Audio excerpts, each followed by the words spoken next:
নমস্কার। সবাইকে শুভ বিজয়ার প্রীতি ও শুভেচ্ছা জানিয়ে শুরু করছি আজকের গল্প। বিভূতিভূষণ বন্দ্যোপাধ্যায় রচিত বাঁশি।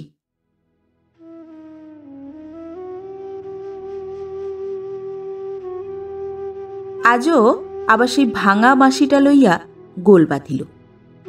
বহুদিনের একটা পুরাতন বিবর্ণ পিতলের বাঁশি।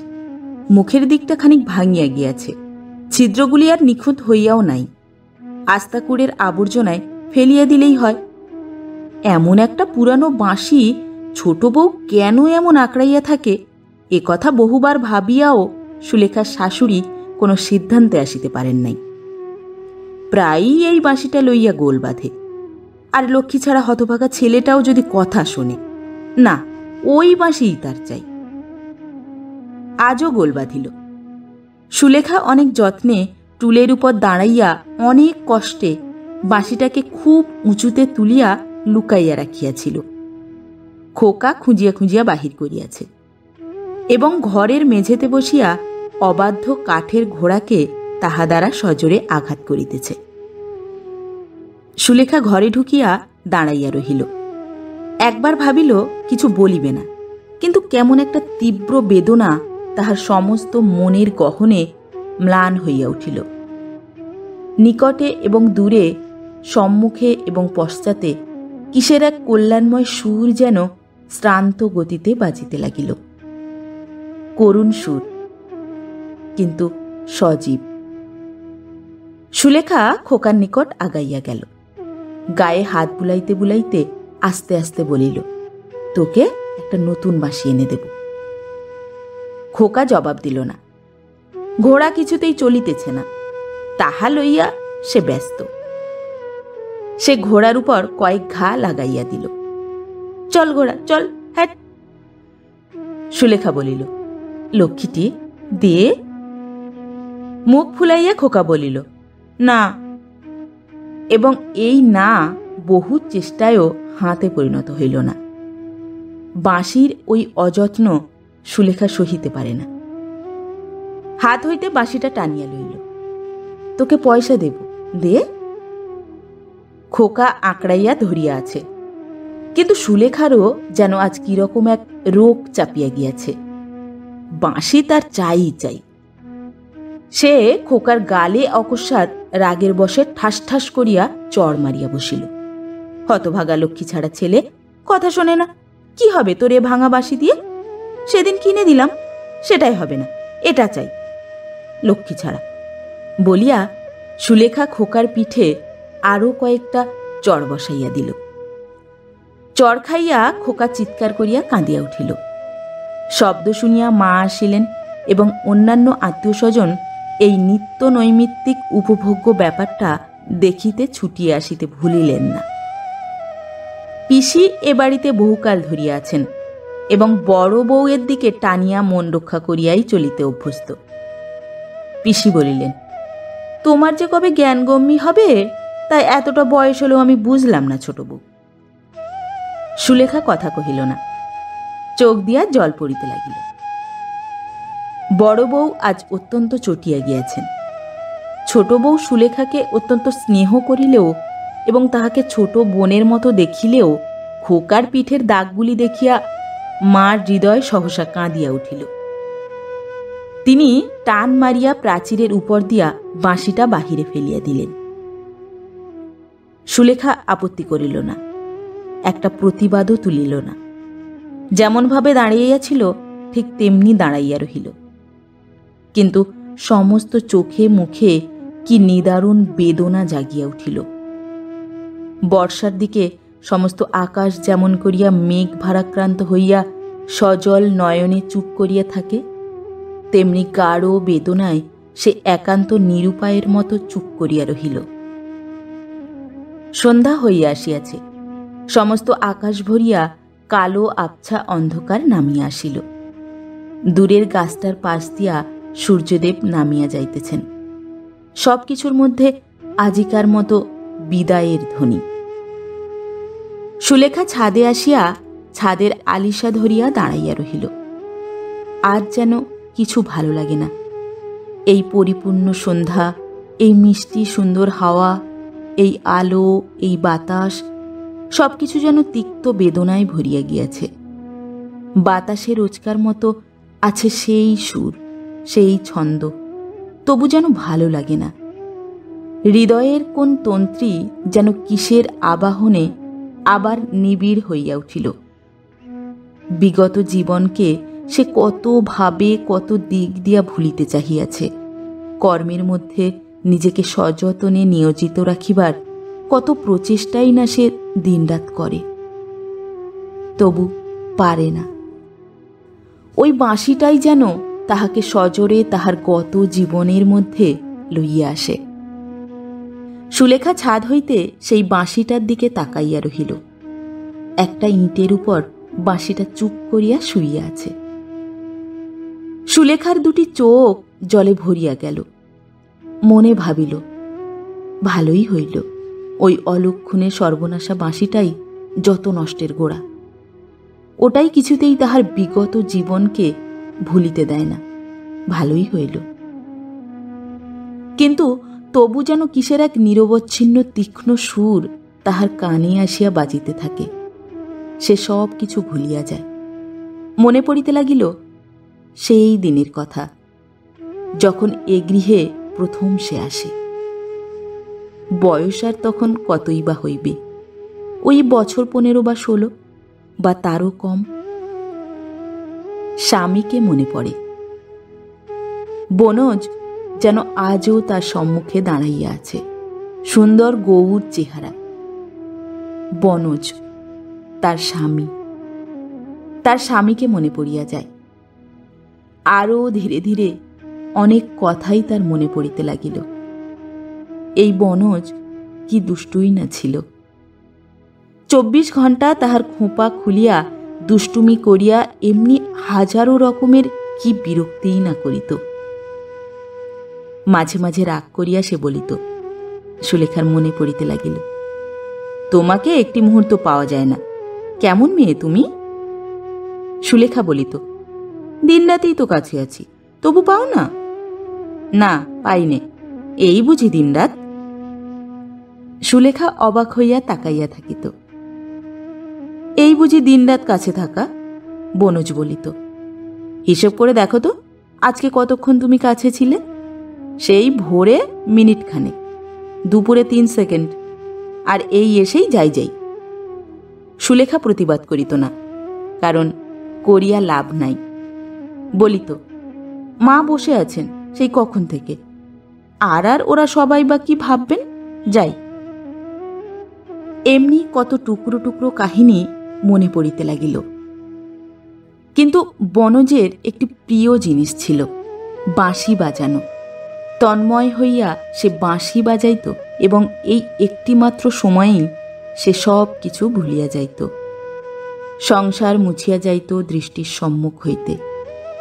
সমস্ত কিছু সুরের ছন্দে নাচিয়া বেড়াইত। কি সুন্দর বাজাইতেই না সে জানিত।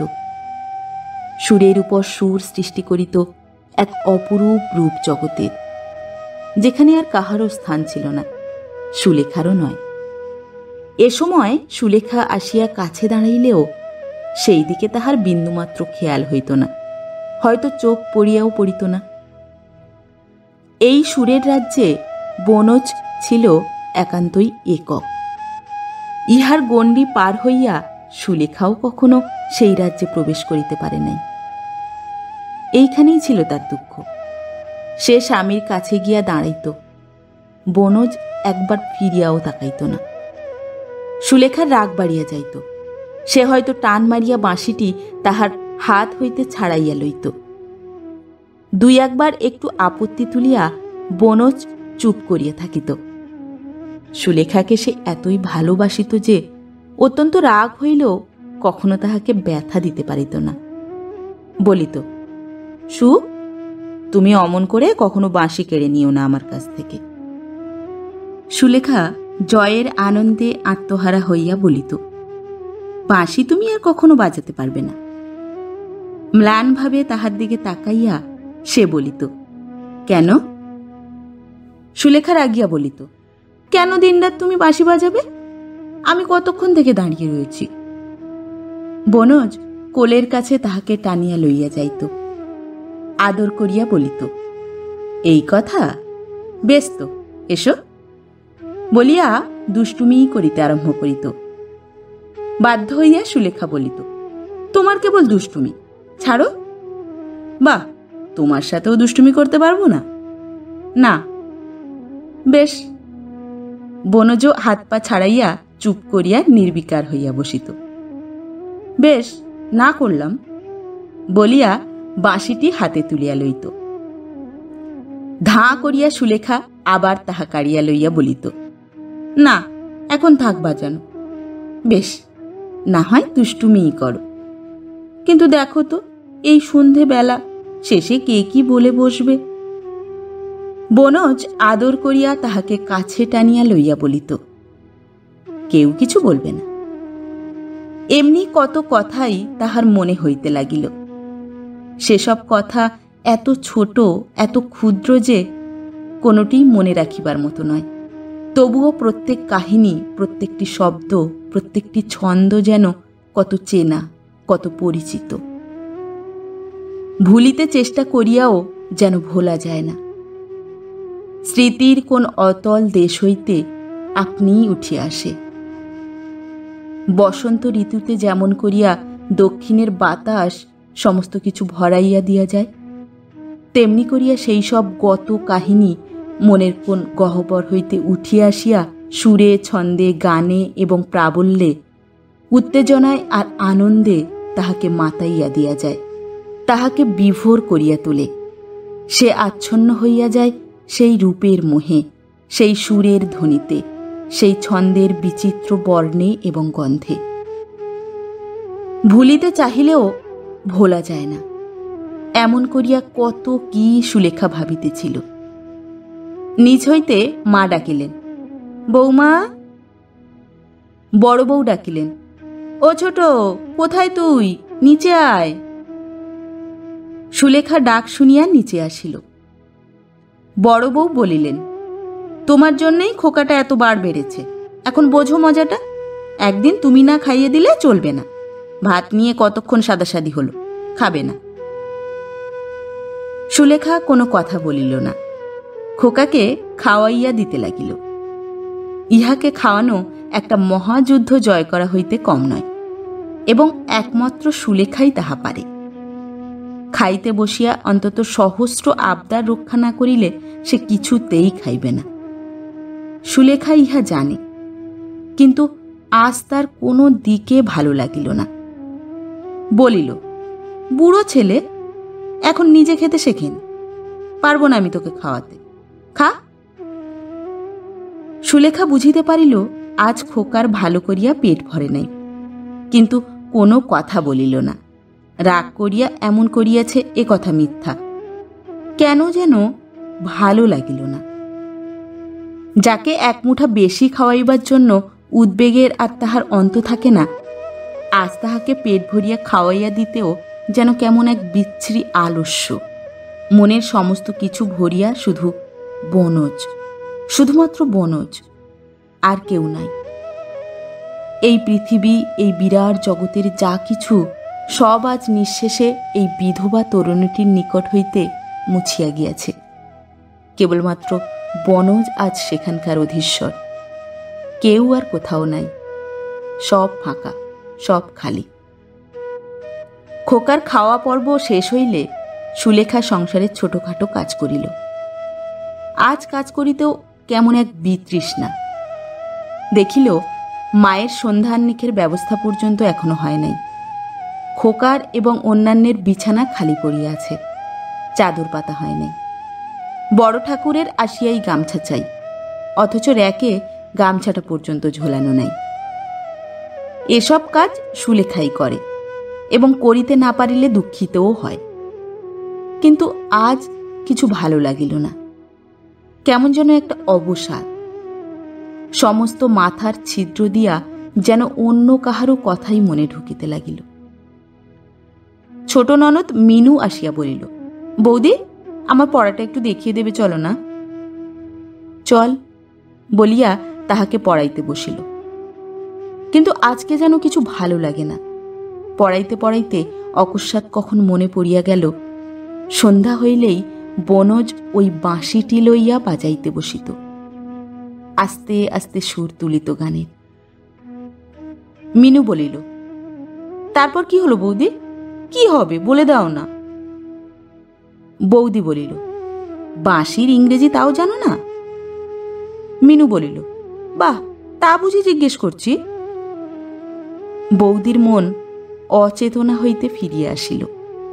বলিল, আজ থাক বোন, আজ ভালো লাগছে না। ধীরা কই রে? কে, বড়দি? হ্যাঁ, সে তো আর স্কুল হতে আজ বাড়ি আসেনি। কেন রে? ওদের আজ প্রাইজ না কি? বললাম আমাকে নিয়ে যেতে, নিলে না। বৌদি চুপ করিয়া রহিল। মিনু বলল, আজ ওরা হোস্টেলে থাকবে, কাল সকালে আসবে। আচ্ছা। ধীরা থাকিলে তাহার সহিত গল্প করিয়া কিছুটা সময় তবু কাটানো যাইত। আজ তাহারও উপায় রহিল না। অদৃষ্ট যখন খারাপ হয় তখন অমনি করিয়া হয়। রাত্রি এদিকে অনেক হইয়া গিয়াছে। আকাশে একখণ্ড চাঁদ, তাহারই শুভ্র আলোকে সকল কিছু রঙিন হইয়া উঠিয়াছে।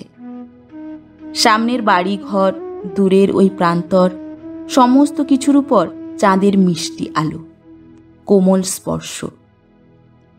সকলে ঘুমাইয়া পড়িল। রাতও কম হইল না।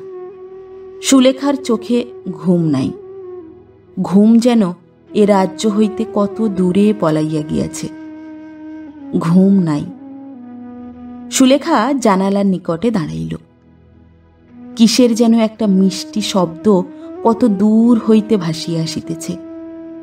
দূরের ওই পল্লবিত বনানীর শ্রেণী পার হইয়া ছোট ঝর্ণা ধারাগুলিকে পাশে রাখিয়া কোথা হইতে যেন একটা বাঁশির শব্দ ভাসিয়া আসিতে লাগিল। জানালা ধরিয়া সুলেখা চুপ করিয়া রহিল। আকাশে শ্বেত শুভ্র অপরূপ জ্যোৎস্না রূপার মতো ঝকঝক করিয়া বিছাইয়া গিয়াছে। জানালা দিয়া গলাইয়া আসিয়াছে খানিকটা তাহার ঘরের মধ্যে। এমনি কত রজনীতে কত দিন তাহারা দুইজনে বসিয়া গল্প করিয়াছে, বাঁশি লইয়া ঝগড়া হইয়াছে।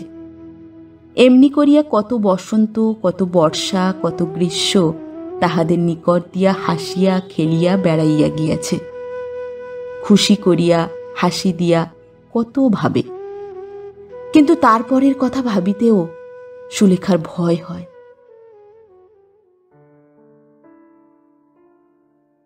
তখন বৈশাখ মাস।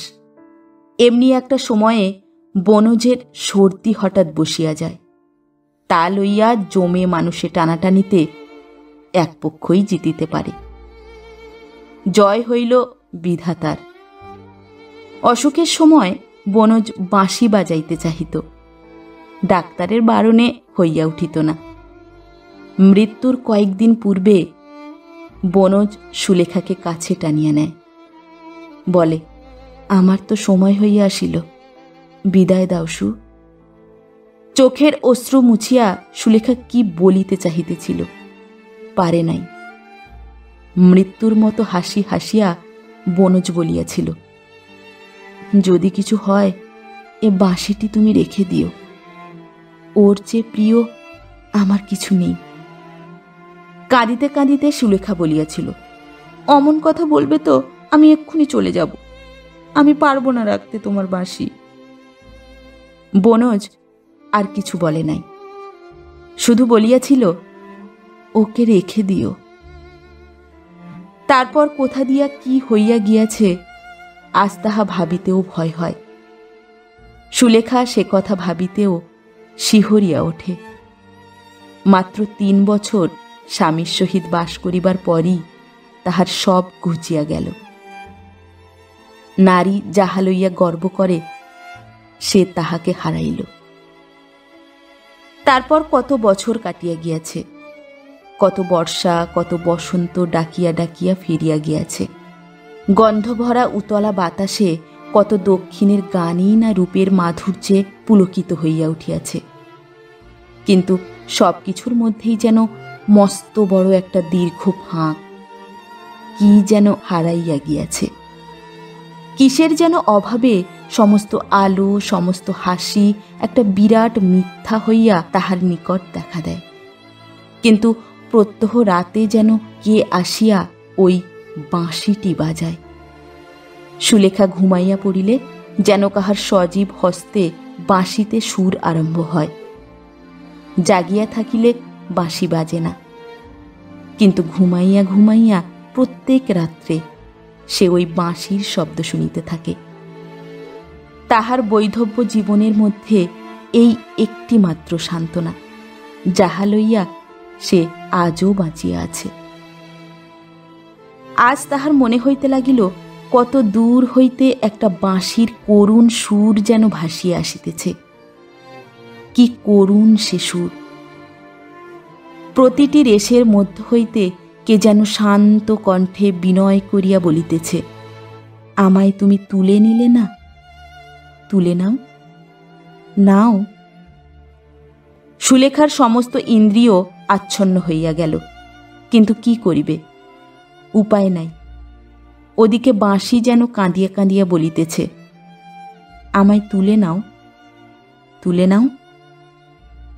সুলেখা কি করিবে? অনেকক্ষণ বসিয়া ভাবিল। তাহার পর ধীরে ধীরে চোরের মতো পা টিপিয়া টিপিয়া বাহিরে আসিল। খিড়কির দরজা খুলিয়া প্রাচীরের নিকটে আসিয়া সেই বাঁশিটির নিকট ধীরে ধীরে আগাইয়া গেল। কে এক ছায়ামূর্তি যেন বাঁশিটি হাতে করিয়া বসিয়া আছে। সুলেখা কেমন বিহবল হইয়া উঠিল। চিৎকার করিয়া উঠিতে চেষ্টা করিল, পারিল না। তারপর কিসের এক উন্মাদনায় আগাইয়া গেল এবং সেই ছায়ামূর্তির হাত হইতে বাঁশিটি তুলিয়া বুকে চাপিয়া ধরিল। ছায়ামূর্তি খুশি হইয়া উঠিল যেন, কিন্তু কিছু বলিল না। নমস্কার।